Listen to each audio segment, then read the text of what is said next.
Descarga ya la aplicación móvil de Radio Viajera totalmente gratis, sin planes premium y con todos los podcasts geolocalizados, los destinos contados por periodistas y bloggers de viajes en primera persona, para que no te pierdas ningún detalle en tu próxima escapada. Estás escuchando De Donosti al Cielo, con Carlos Bengoa, de las redes sociales de Donosti City, en radioviajera.com.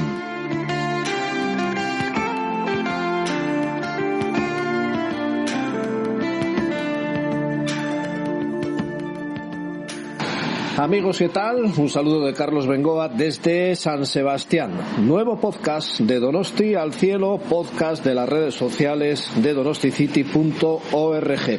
En esta oportunidad os voy a hablar de un tema muy interesante. Un lugar, digámoslo así, donde duerme la historia musical vasca. Una verdadera maravilla, no falta de nada, desde discos antiguos hasta instrumentos. Se llama Eresbil, está en la localidad guipuzcoana de Errentería. Y vamos a aprovechar junto a Martín Martínez para hablar con su director de esta auténtica joya Pello Leñena. Espero que os guste. Ya sabéis que estamos haciendo 5 programas totalmente diferentes. Estamos conociendo un poco, y digo un poco porque es muy superficial lo que estamos haciendo nosotros. Podría ser esto, casi un programa diario o semanal durante años para conocer el patrimonio de Guipúzcoa. La Diputación Foral de Guipúzcoa, el Departamento de Cultura, ha puesto en marcha esas jornadas europeas del patrimonio, que lo que pretende es demostrar a los ciudadanos y ciudadanas que el patrimonio es de todos y que tenemos que disfrutar de él y que tenemos mucho. Hemos estado en Oyaso, como bien decíamos al principio del programa, hemos estado en el Itxas Museo A, fíjate lo que son las cosas, patrimonio histórico, patrimonio arquitectónico, patrimonio del mar, y hoy el patrimonio sonoro también es protagonista, porque el sonido, la música, es un patrimonio que hacemos además entre todos. Y para hablar de ello, pues nos hemos venido hasta aquí, hasta el archivo Eresbil, que es esa caja fuerte, por decirlo así, ese arcón que guarda pues un montón de historias, todas ellas musicales. Con nosotros se encuentra Pello Leñena, que es el director. Don Pello, ¿qué tal? ¿Cómo estás? Egunon, buenos días. Egunon, y gracias por dejarnos montar aquí nuestro chiringuito. Un placer. Porque aquí uno lo hace con respeto. Es como si uno fuese cura y le permiten dar misa en la Catedral de Buen Pastor, ¿no? Un placer, sí. Pues a mí me costaba tocar nada, ¿eh? Me he quedado así, digo, uy, a ver si... Nada, ningún problema. Bueno, ¿qué es Eresbil? Se dice muy fácil. Archivo sonoro, archivo musical. Eresbil es el Archivo Nacional Vasco, dedicado a nuestro patrimonio musical. Que es mucho. Sí, parecía que no había tanto, pero bueno, cada día tenemos más material, cada día llegan más fondos, más archivos. Incluso hablando de radios, tenemos también el Fondo de Radio San Sebastián y el Fondo de Radio Nacional. Quiero decir, porque lo que ha pasado aquí. Sí, lo tenemos ahí arriba. ¡Qué pasada! ¿Qué ocurre? Las radios, que mejor lo sabéis vosotros que nadie, tenían sus archivos, tenían en la avenida, etcétera, tenían sus locales, y bueno, con el tiempo, la llegada de Internet, ya se dispara de otra manera y bueno. Oye, y ya que estamos de Radio San Sebastián, se aprovechó algo porque tú sufrió 2 incendios. En efecto, sufrió 2 incendios. Ya estuvimos allí sacando, ya todavía olía a humo todos los discos. Los bomberos por un lado y vosotros por otro, ¿no? Sí, ya bueno, fue un verano intenso y sacamos todo en cajas y lo tenemos todo arriba. Es verdad que, en general está bien conservado, está bien conservado ni el incendio. Los incendios son peligrosísimos, son lo peor en realidad, casi peor que las inundaciones. Ahora cuando te dicen, no, lo que estamos nosotros, por ejemplo, ahora emitiendo, se está grabando en servidores de varias partes del mundo. Eso es. Que queda ahí subido, que no va a haber ningún problema. No sé que se caiga el mundo. Exactamente, no hay ningún problema, pero nosotros desde un punto de vista patrimonial, veis que aquí tenemos muchos tipos de documentos. Pero pensad que esos documentos también tenían un sentido, la mayoría de ellos comercial. Lo que pasa es que hemos podido conservarlos, quiero decir, en condiciones de temperatura, humedad, procesos de restauración, etcétera, todavía suenan.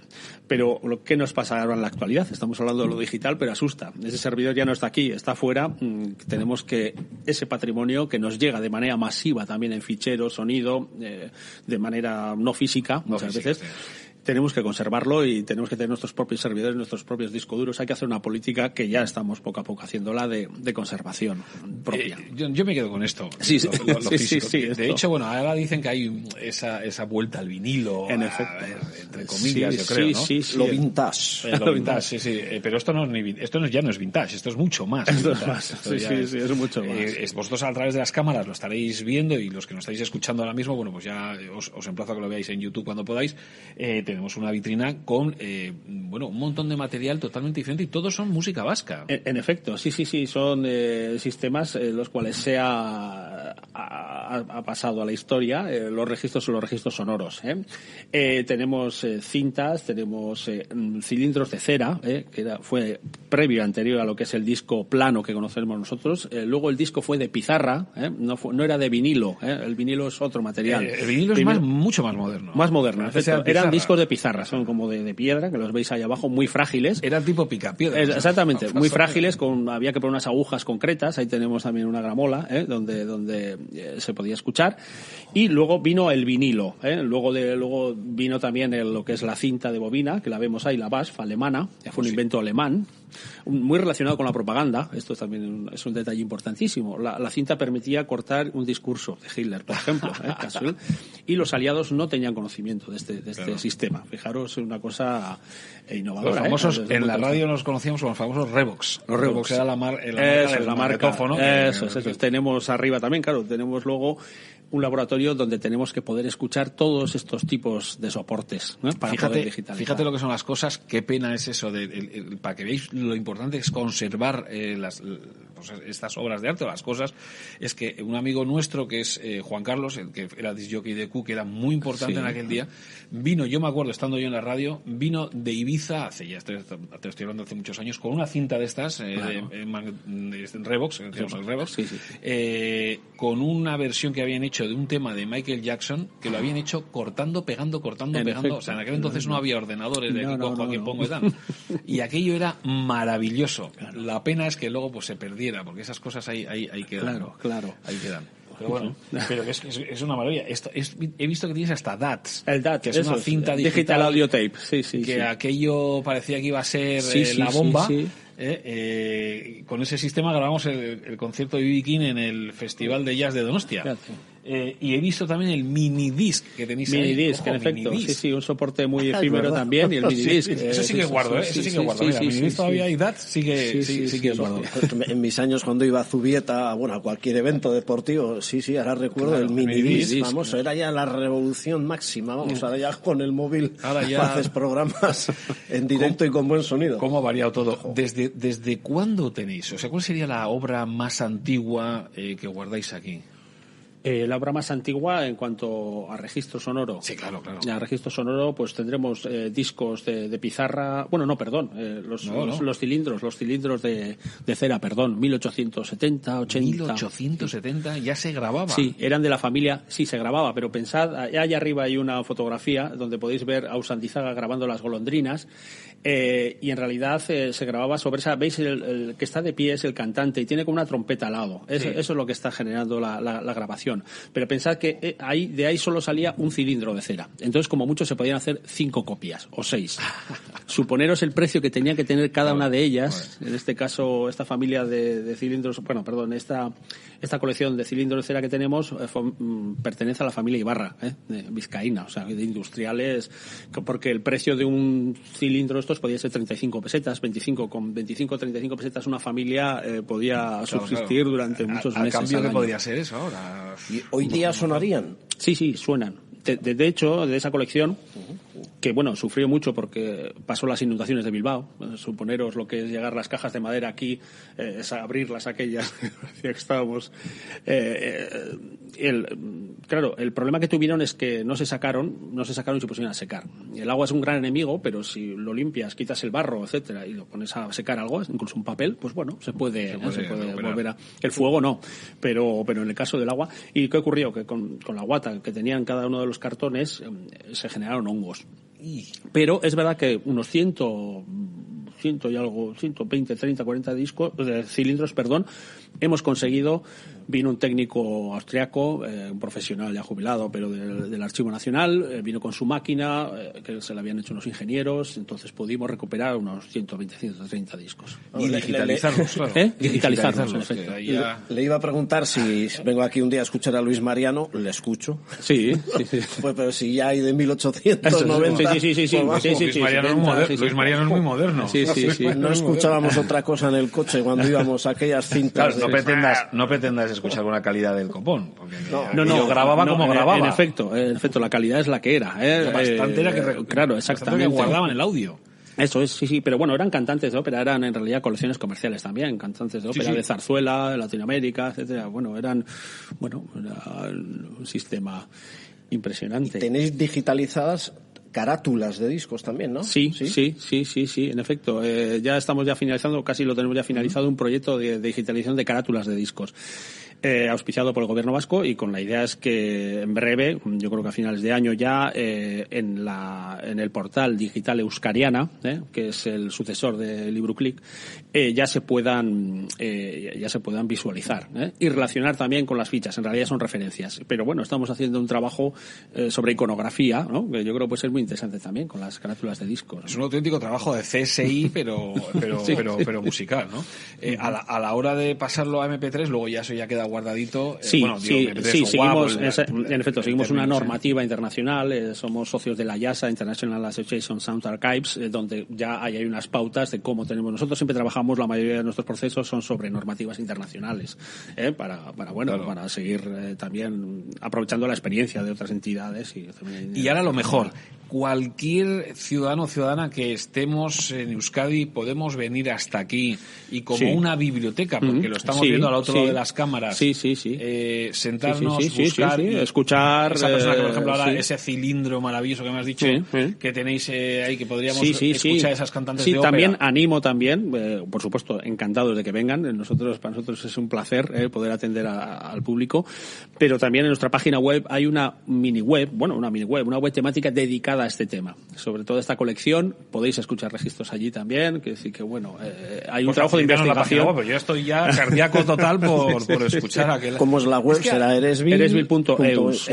Ahí mismo, ¿no? Sí, ahí mismo. Y dentro de las temáticas tenemos varias dedicadas a compositores, a Sorozábal, a Guridi, a nuestros compositores, y luego también tenemos temáticas, en este caso a registros sonoros, otras dedicadas a editoriales de partituras. O sea, ¿los registros sonoros de la SER y de Radio Nacional también estarían abiertos o eso ya no? No. Eso en efecto, son colecciones comerciales donde las cuales sí tenemos en nuestras bases de datos un control, y si alguien pregunta algo y un investigador, pues podemos ponernos en contacto y podemos facilitarle, ¿no?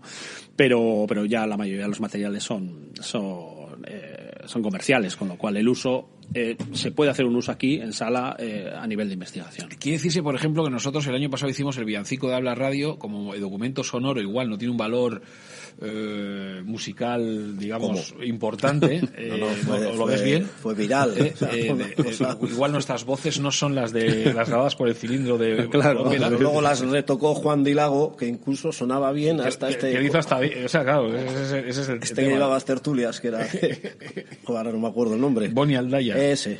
Hasta Boni sonó bien. Hasta ese cantaba bien. Es decir, si venimos con esa cancioncita, ¿nos la guardáis por secularum? Sí, la tendremos que guardar, sí, porque es patrimonio musical.